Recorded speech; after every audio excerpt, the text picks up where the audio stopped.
Thank you, Mr. Chairman, and it's good to see you again here today, and thank you so much for stopping by my office. I appreciate it very much.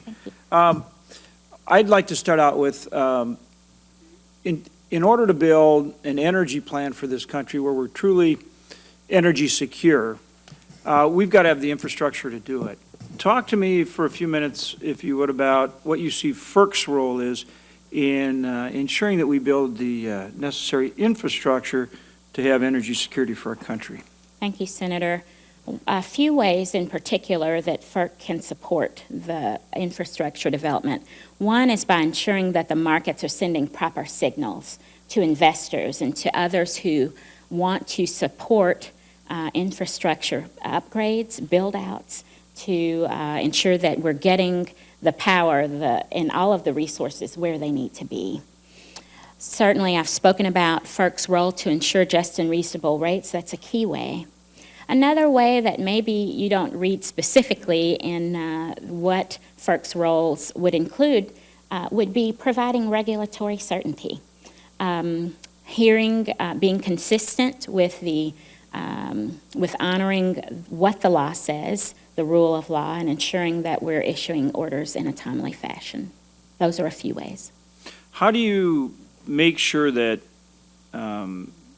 applicants can get through the process where we certainly make sure that they're doing things right and well, but that they can get through the process in an expeditious manner so they're encouraged to make the investment in new transmission and other infrastructure that we need? Indeed.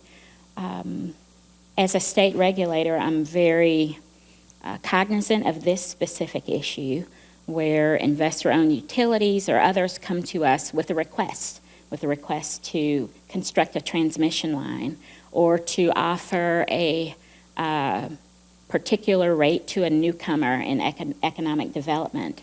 It's important that, as I mentioned, that we follow the law, but that, for instance, with regard to a pipeline application, there's a pre-filing period which allows the parties to work with FERC and others to ensure that they work out the bumps in the road and the kinks to ensure that when the formal application process gets underway, that it will be done as seamlessly and quickly as possible. I understand that in particular with those applications, FERC does, by and large, respond to them within the year. However, the law requires FERC to, for instance, with regard to a project, to make a determination regarding safety and environmental impacts in the locale where the project would take place. This also requires FERC to get input from other federal agencies to comply with NEPA and other federal laws. And so much of that timeline is constrained by what the law says.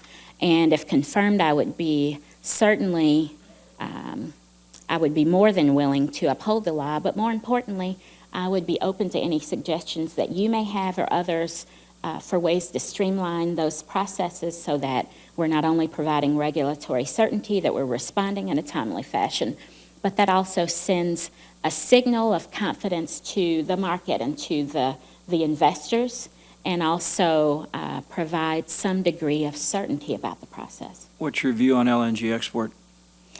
I have certainly generally supported the notion. I think, and I've also noted that DOE conducted a study some time back that determined that within certain ranges that there would not be a significant impact on domestic prices. That's very important. And it would be prudent for DOE to undertake that exercise. We certainly don't want to harm domestic prices and our ability to harness this resource and participate in the global gas market. Do you think LNG will adversely impact the domestic market? No, not at this time. How do we expedite the siting of transmission lines, electric transmission lines? How do we expedite that siting process? Certainly, I can speak to this from a state regulatory perspective. It's important for industry to, much in the way that I described about this informal process that takes place ahead, for the relevant entities to ensure that they've worked out some of those conflicts, and so that when they present the various options to be considered by the regulatory authority, the process can move seamlessly. I would be committed to dotting the i's, crossing the t's, and by that I mean following the law, ensuring that due process is observed, but moreover, ensuring that we provide the applicant with a timely and certain response. I think that's very important. We need more electric transmission. I agree. We need to build out the grid. We need safety, security, but certainly more transmission, and this will be an important role for you. Ms. Honorable, thank you. I think you bring an outstanding track record you. and resume to this job. Great to have you here today. Thank you. Thank you, Senator.